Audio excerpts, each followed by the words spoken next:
Good morning and good afternoon. Welcome to the Weekend Wellness Hour show. I'm very excited to have my dear friend Christine Burych come on today and share with us something that she did just a month ago to help Ukraine. And so much an honor to have her on. And she is also an expert in mental health. So she did something that a lot of us didn't even think about or even want to take the risk. So thank you so much for joining us, Christine. You're welcome. Thanks for having me, Amy. I'm excited to be here today. Yeah, now before you share what you did, can you tell us a little bit about your background and kind of what you do in the mental health world and how you help people? Yeah, absolutely. When I think about my background, I have lots to share, and somehow it'll all make sense to where I've ended up in my life. So I started my career off as a frontline mental health clinician. So I worked in downtown Toronto with people who were experiencing severe and debilitating mental illnesses, such as schizophrenia, bipolar disorder. And the group of people that I worked with most were primarily women who were diagnosed with borderline personality disorder. Okay. So I'd done community mental health for a number of years, loved the work until it completely fried and burnt me out. And that's because I discovered I had very poor boundaries. I was available to people 24 hours a day and did not take care of myself. And so I'm so glad that you are talking about wellness to help support people. So after that, I went to work at Canada's largest teaching research academic facility and inpatient hospital for addictions and mental health called the Center for Addiction and Mental Health. And there I completely toggled out of working frontline mental health when I was hired in as a volunteer coordinator. Honestly, I didn't know what a volunteer coordinator did there. But anyways, it piqued my interest, and I had this wonderful ability to be able to use all my clinical experience in the volunteer realm and brought in volunteers who had been clients who had previously received treatment and services in the mental health area to come back and volunteer. And there, I want to say, is where I learned the power of giving to others, because there was no greater teacher for people to feel better and heal quicker than by helping others. And so my volunteer work, well, I was paid, but being overseeing the volunteer program to me was really a bit life-changing, and just recognizing how that could be really therapeutic and healing for people. So then I went into human resources and organizational development, and 9 years ago launched my own leadership consulting practice where I specialize in mental health in the workplace. That's amazing. And now you help companies, right? To help them guide their company culture so that helps people, their workers. Exactly. So the kind of work that I do now, I want to say it's not pure leadership development. I'm always really interested in the psychology of leadership. So I want to help leaders understand themselves and what impacts them, what may limit them, and how to be their best selves at work. Because I believe as leaders, the way we show up really impacts the way our employees can as well. And so as leaders, we create the environment of success for our people. And if we're not in a good mentally healthy space, then it's really difficult for us to acknowledge or recognize when someone else on our team is struggling or is not doing very well. So I teach leaders about themselves, and then also how to support and create supportive environments for employees living with mental health issues. And who in COVID isn't experiencing that? So absolutely, I know we all have had our own mental health challenges over the past couple of years. So you are very much in need.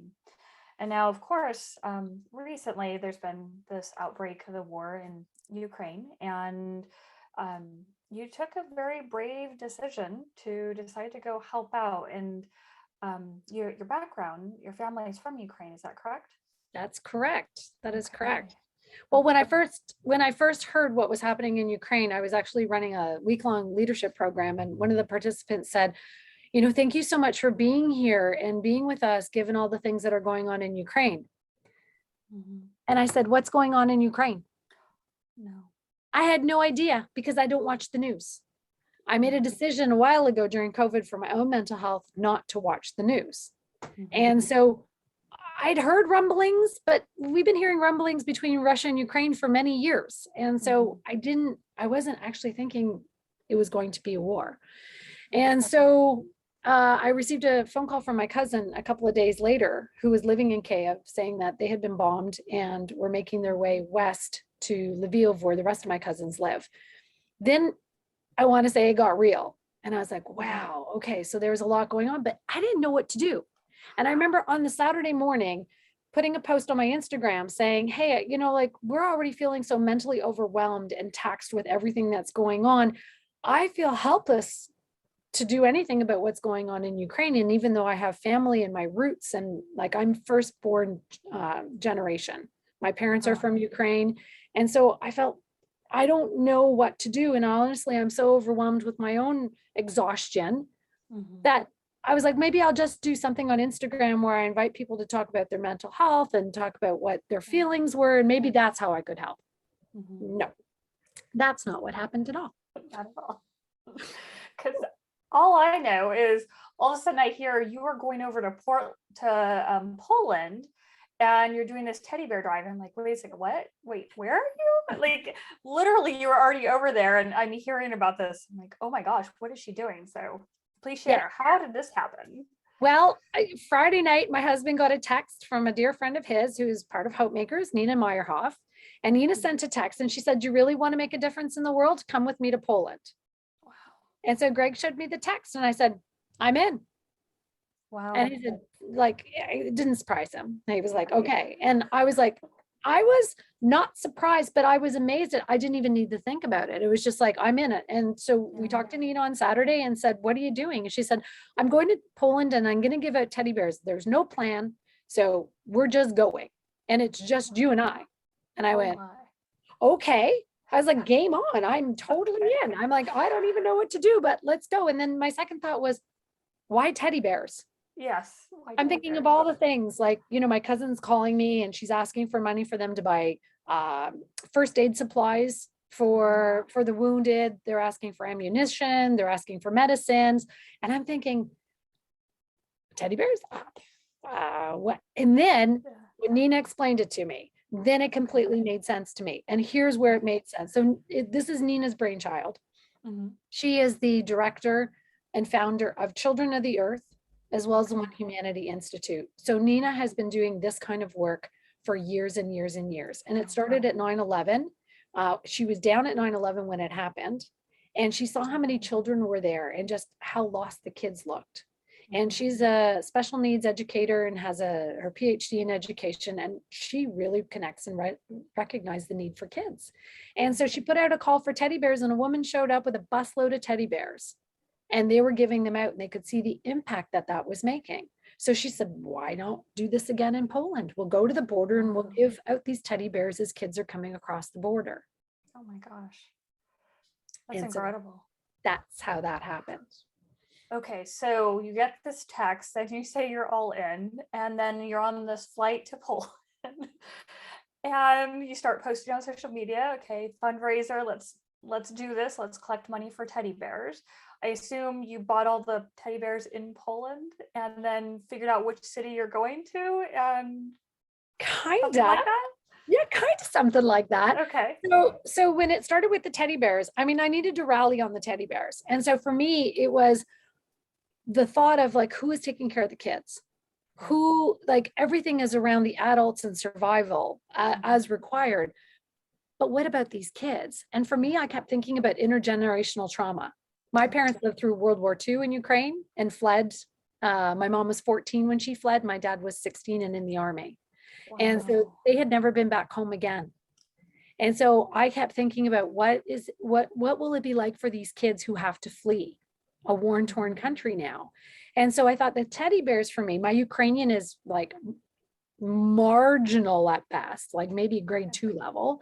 And I thought, I need a way to connect with people. I just can't come to you at the border and say, hi, my name's Christine, I want to help you. Like it just seemed odd to me. The teddy bear was a way to create a connection with these women and kids who are coming across. I'm giving you something so that like I want to welcome you so that I can start a conversation with you. And maybe that can create some instant trust so that you'll be okay with us to help you. Okay. Wow. And how did that get received? Oh, it was so, our first couple of days at the border, it was eye-opening. Yeah. So people had just started coming across because we packed up and left within 3 days. Oh my So gosh. we were on a flight, and I'll give you the logistics in a sec, but Yeah. we ended up going to Krakow. So we flew to Krakow, went to the border. We ended up we took teddy bears from the US, like a big shout out to the Vermont Teddy Bear company. They gave us our first 100 teddy bears. Oh. And so we took those with us. It's all we could carry. We like had 4 big bags of teddy bears. They were like stuffed in, and United Airlines was awesome. They were like helping us shove all these teddy bears in the bags and get them on. And yeah, it was great. So that's all we could carry. So we took those to the border, and at the beginning, like we were there by March 2nd, and the war broke out on the 24th of February. And at that point in time, NGOs were not at the border. Police were just starting to get there. Who was at the border were all civilians. They were all Polish people coming to the border to help. A guy in his food truck, he had a vegetarian food truck, and he was the funniest. He was like, "Hey lady, would you like some chicken soup?" And I was like, "I would love some chicken soup." And he says, "Well, chicken soup minus the chicken." And everyone started laughing because they knew vegetarian food truck. I didn't. I was a little lost on that. But he was feeding all the volunteers, all the people coming across the border. They had sort of like pop-up tents. People would bring donations of food, sandwiches. There were so many, like I just remember slabs of rye bread with butter and cheese. And someone was packaging them all up and giving them out, juice boxes, chocolates. There was like a big truck of clothing that came and kind of just dumped all the clothes on the ground for people to go through. I mean, it was a little bit chaotic because people came with nothing. Oh, one minute you're in Kiev and, you're celebrating your birthday, and you come home at 2 a.m. and you just are getting home and you're getting ready to go to bed, and your city is being bombed in the middle of the night. One woman we met, she was wearing a Mickey Mouse sweatshirt and a pair of track pants that she had gotten at the shelter that she was at, because she literally ran. It was her birthday that night, and she ran in her party dress for 2 days to get to the border. Wow. Yeah. So it was pretty amazing at the beginning, because it was a quiet chaos, but it was chaotic. There was a man who brought his baby grand piano from Germany, and he was playing at the border to welcome people. Like it was beautiful to see the best of humanity at the border. It really was. That's incredible. And how long were you there? We were there just under 2 weeks. Okay. We originally were just going to stay a week, but there was so much to do, and we felt very incomplete. So our original goal was to raise money to buy 600 teddy bears. Okay. We ended up distributing 1,000, and there's more now. I think we must be up to about 1,400 teddy bears that have been distributed. Okay. So we took 100, and then we had money. And one of the things that we really wanted to commit to that worked out well was the Polish people were just so generous in their spirit, taking in people. One guy we met took in 13 people into his house. And I mean, it's not a house, it's an apartment. Oh my gosh. Yeah. And the mayor of one of the towns had taken in families. Like everybody was doing everything they could to help the Ukrainians. Like it really was amazing.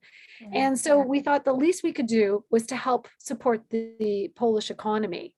So we went into a local teddy bear store and purchased 100 teddy bears. And the teddy bear store was beautiful. I mean, honestly, the teddy bears were spectacular. And in her broken English, my half Ukrainian, half Polish, half English, trying to negotiate with her, because like we're trying to explain what we needed them for and could we get a discount. And at first she was a little leery about it, but then when we told her how many we wanted to buy, she was like, "Oh, okay." And then when she got what we were doing, she just started like tossing teddy bears in the bag for us. She was like, "Just take them, take them, take them." And so we distributed all of those in a couple of days. And when we came back towards the tail end of our trip, we went to see her again to buy another 100 teddy bears. She started crying when she saw Nina and myself in the store. She was just like, "I'm so proud. I'm so happy of everything you're doing. I'm so glad I could be contributing. I hope she saw her teddy bears on television."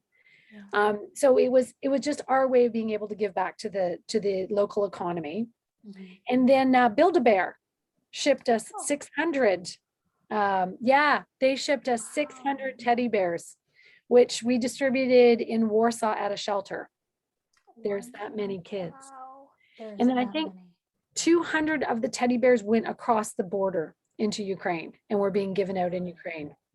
Wow. I am sure those kids loved having some type of comfort, some symbol of normalcy.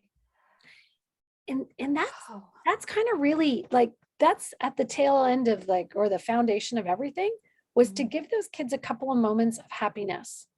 Like someone cares enough about you, complete stranger, to give you a teddy bear, have a conversation with you. And for the moms, it was a couple of minutes of reprieve. It was like, someone's taking care of my kids. I want to share this one story. This one woman was coming across the border from Ivano-Frankivsk, which is like many hours to the border. She had 5 kids, 10 and under, and she was by herself with them. Her husband was like, the men stayed behind to fight. So her husband was still there.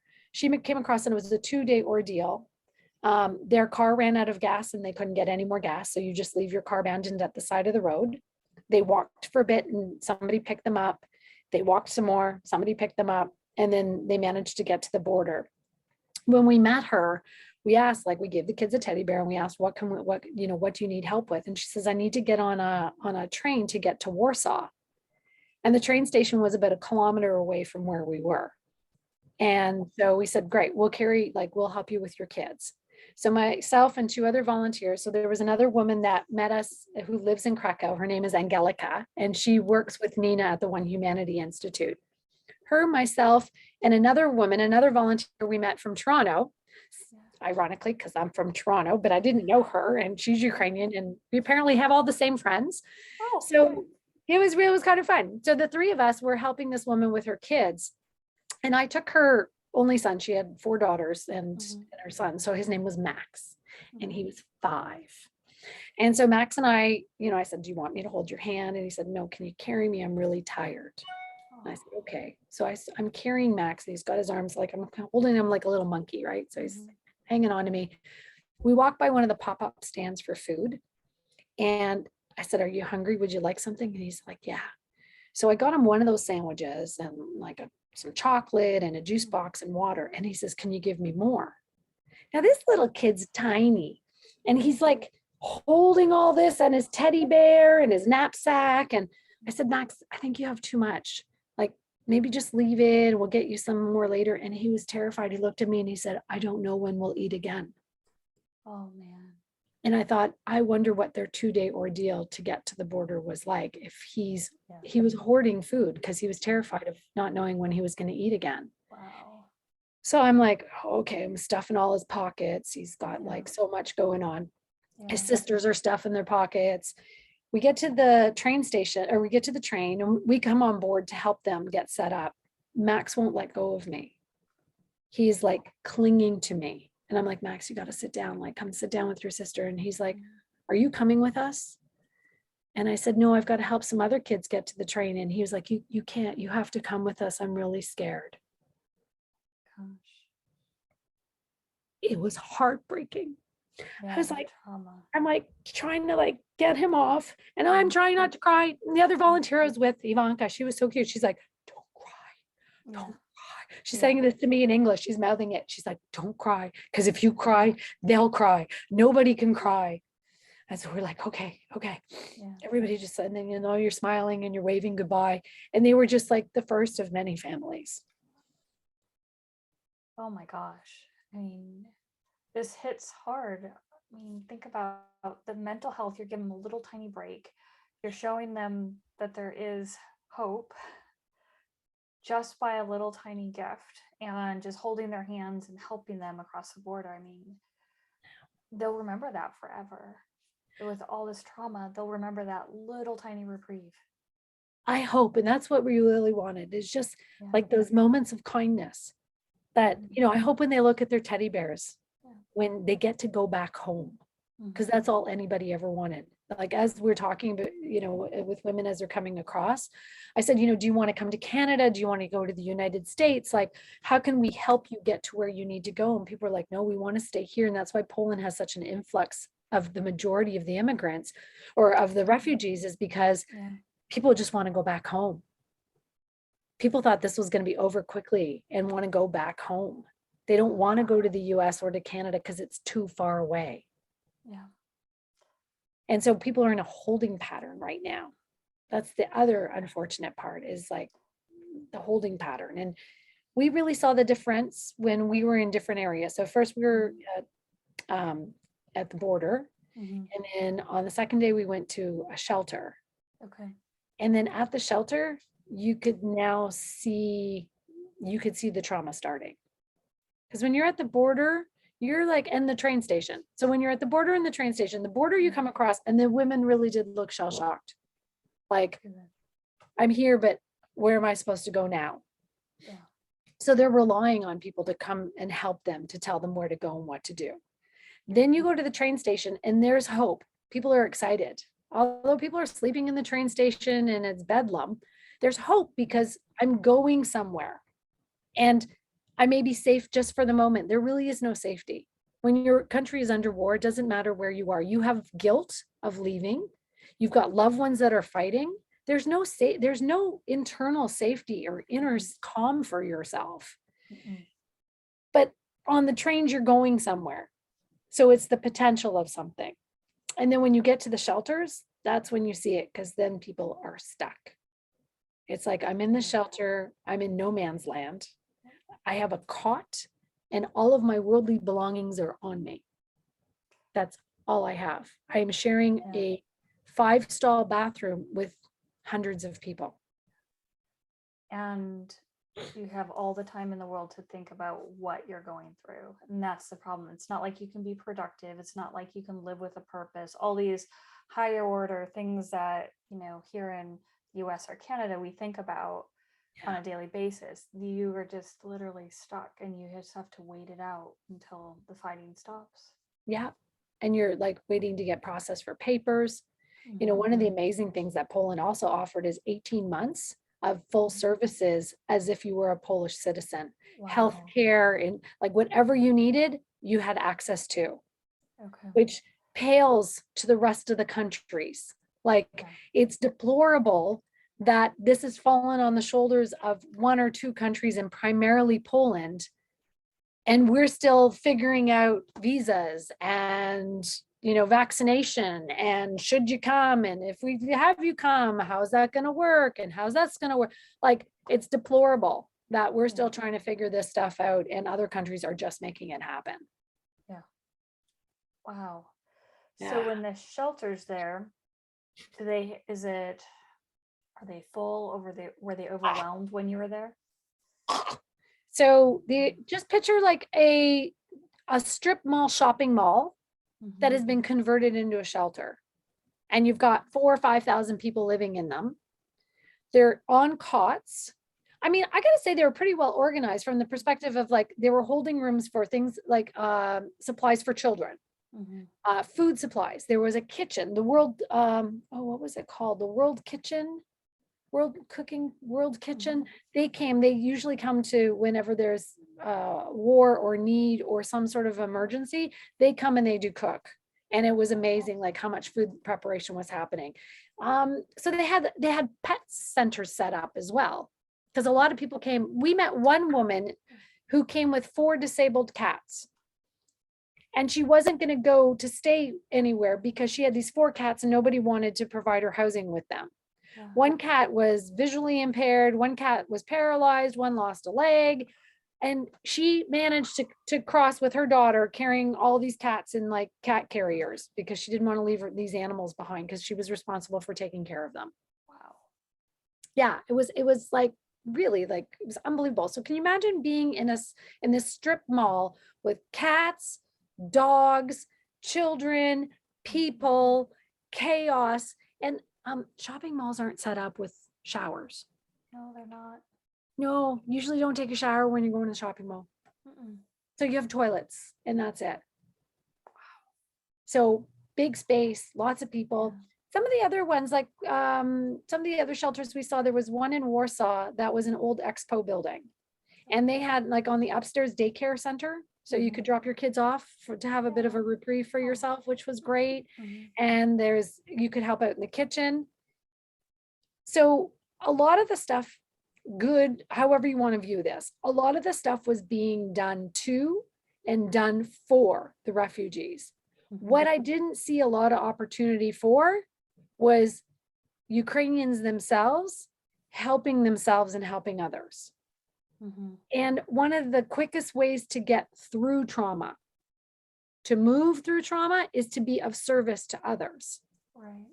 It makes you have purpose and meaning, and it helps you to feel good about what you're doing for someone else. That was not happening. Do you think that hasn't happened yet just because the nature of everything just turning so quickly and people just trying to get out for their safety and trying to manage the number of people? Or is it just not in the thought process yet?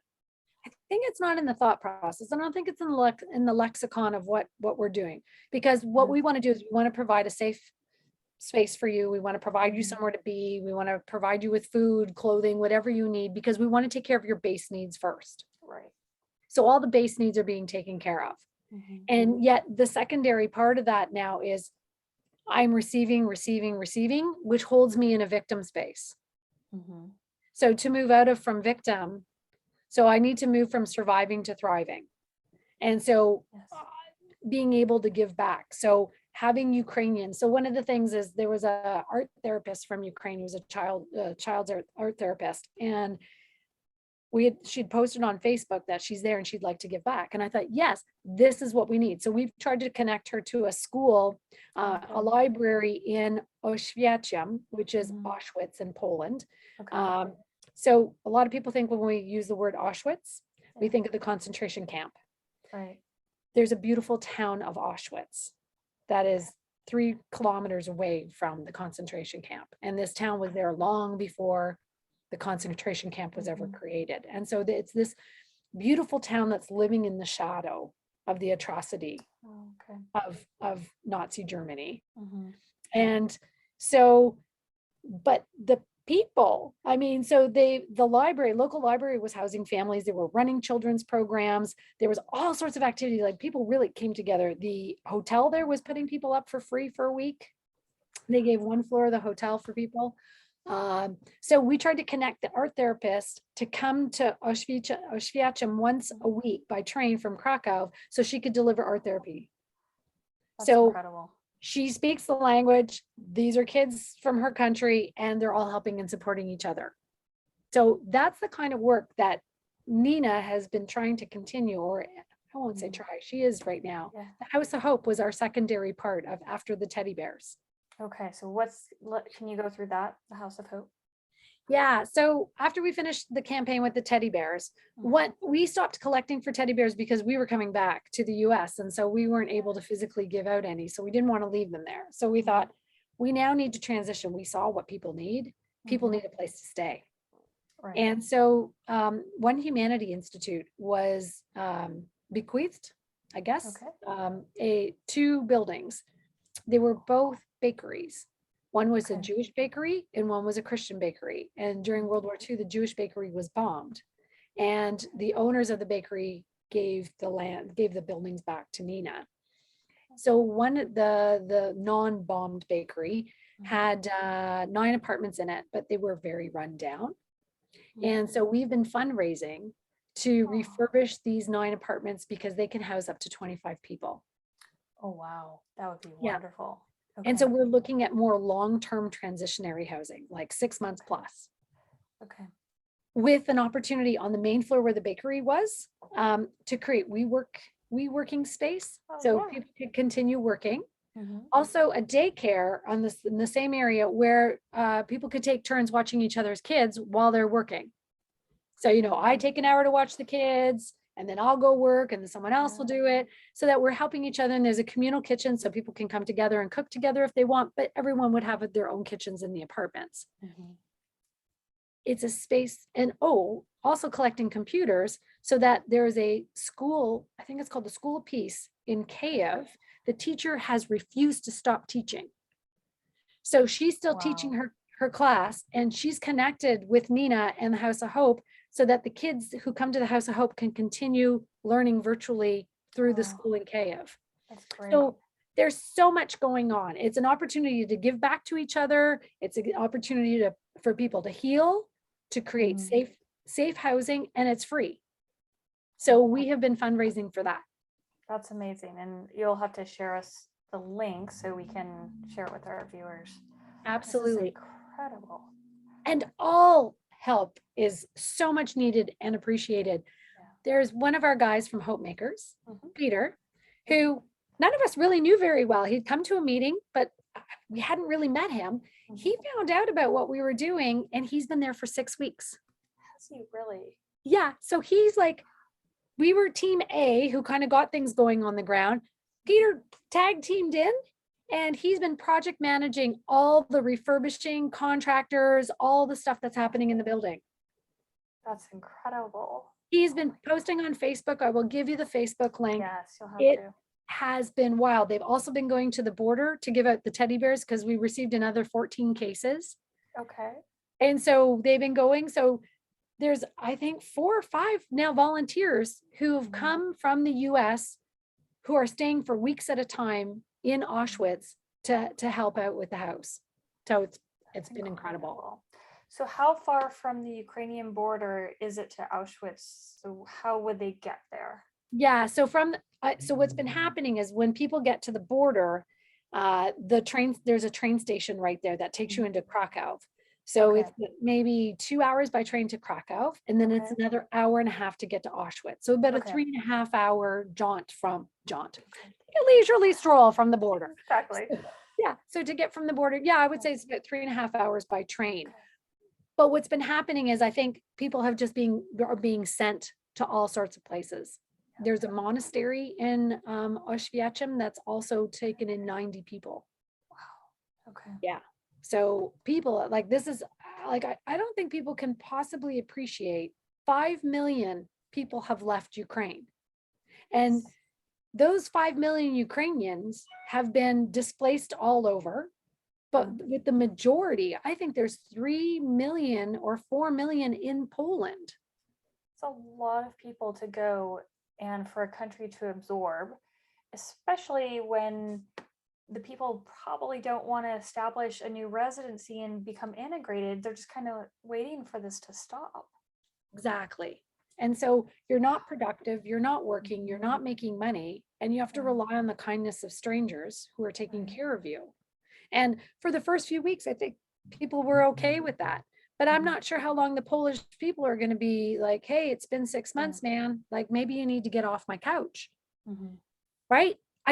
People can only give as much as they can give. And I have to say I had lots of credit. While there was a crisis, people really rallied. I just don't know with the long term how also Ukrainians are going to feel sitting on someone's couch all day and not feeling productive. Because as you can see, this is a country of very proud people. Really? Yeah. Yeah, and I'm sure some of the adults are going to recognize we need to be doing something. Yeah. And those who have kids with them, I'm sure it's really hard.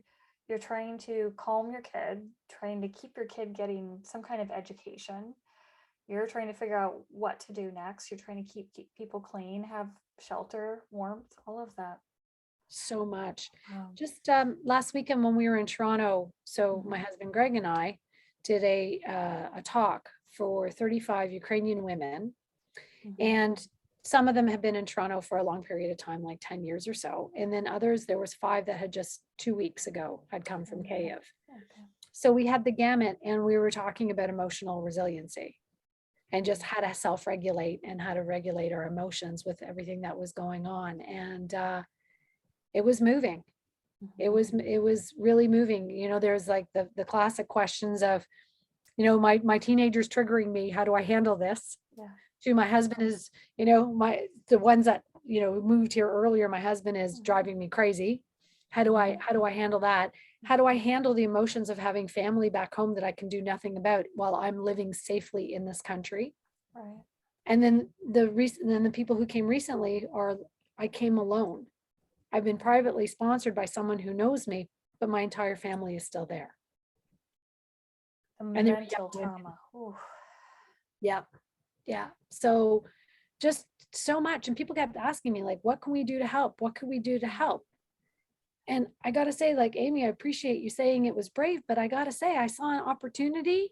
Nina created that. She opened the door and said, let's just go. We didn't wait for permission. We didn't wait for anybody to say anything. She was just like, I'm going. She's writing letters to President Zelensky. She's writing letters to Congress. She's doing all sorts of things. Mhm. And I just want to encourage people, if people are feeling disempowered and lost and not really knowing how to take care of themselves or things that they can do, all I can keep saying is, like, what's a skill in your wheelhouse that you can share with other people? Mhm. What's a skill? Yeah. We all have a unique talent or skill. We do. Yes, yesterday, I never thought I would see this in Vermont. And I'll go for my second class today. I went for a Ukrainian Easter egg painting class. I Yeah, don't now even know what that means other than I wish I had one to I show know an you. Easter egg painting, but is it a specific type of design? The Ukrainian Easter eggs, we don't draw on them with dyes and paints. We Okay. use wax. We use beeswax, and then you dip them in color, and they're the most intricate, beautiful Oh, wow. eggs. So I haven't made them in a couple of years because I haven't had the tools to do them. So I signed up for this class and I was so excited. But what made me so more excited was the group of people I was with. I was like, what would make any of you, none of you are Ukrainian, what would make you want to do it? And they said, we don't know what else to do. And we wanted to support Ukrainians. So we thought we'd come and learn how to make eggs. Oh my gosh. Something so simple yet so beautiful. I was so Yeah. moved by that. I was like, wow, like I get why I want to do it. It's my heritage. But I was like, that is really beautiful. Like just the way people have united to come together for a common cause. It's beautiful. I think most people, you don't like to see someone suffering and you want to help them out, and you guys have done some great work and really appreciate it. I'm glad we get to share all that. Now, the One Humanity Institute, that is Nina's organization that started this sponsor. Yes. Now, are they going to continue working to get these two bakeries up in shape? And that's the next steps, correct? Yeah. So phase one is the bakery that's intact with the 9 flats. And so that's the first priority. We're fundraising for $100,000. Okay. It's roughly $10,000 a unit to get up and running. And the contractors in Poland are pretty much volunteering their time at that price. Okay. Yeah, and so it's materials, it's labor. I think right now they're doing fundraising for refrigerators, mattresses. So I will send you the links of all the things that they are looking for. And I so appreciate people who want to send us things. Like people who are like, hey, I have a brand new refrigerator. And I'm like, if you have $3,700 to have it shipped to Poland, please do. But if you just gave us the money, we could buy it in Poland, support the economy, and get everything that we need there. Yeah. So it really, like, I know people feel leery about giving money because you never know where the money is going to go. Right. I can say the one thing with this, we've got 2 GoFundMes. We give you regular updates as to where the money is being spent, what we're doing with the money, and then we show you videos of the progress of what's being done with it as well. So I just, if people don't know us, you don't know what we're doing with it. Yeah. But the money means so much to us versus somebody sending us these things because we can't pay for the shipping. Shipping is super expensive. Yeah. No, we really appreciate it. And thank you so much for sharing some insight into this, for all that you've done. And you're helping a whole generation of Ukrainian children just by a little tiny thing that you're doing with this teddy bear. And it's a big thing in their world. I really hope so. I got to say, it made a huge impact on me, and I can't wait to go back. Yeah. Oh gosh. If I didn't have a full schedule, I'd be right there with you. You never And that's know. what I'm trying to work through is the schedule. But honestly, the pull and the call to go back, I'm not someone who experiences FOMO very often, but seeing Peter's posts on what's going on at the house, I'm like, damn it, I need to be there. I want to be helping. I'm like, what am I doing here? I really I want to get on a plane and I want to get back there as quickly as possible. and really, but there will be a lot of work to do. This war is far from over, and when it is over, there's going to be a lot of rebuilding and a lot of emotional support required. Yeah, I can imagine. Well, thank you for joining us today. Really appreciate your time. Thanks for sharing, and we'll post the links for the GoFundMe's so that way people can join in and support you and all that you're doing. Oh, thank you. I really appreciate that. And I really appreciate the support and just the words of encouragement from people for what we've been doing. And so thank you so much. Yeah, you're welcome. And thank you all for joining us this week. We'll see you again next week. Have a great rest of your weekend. Bye now.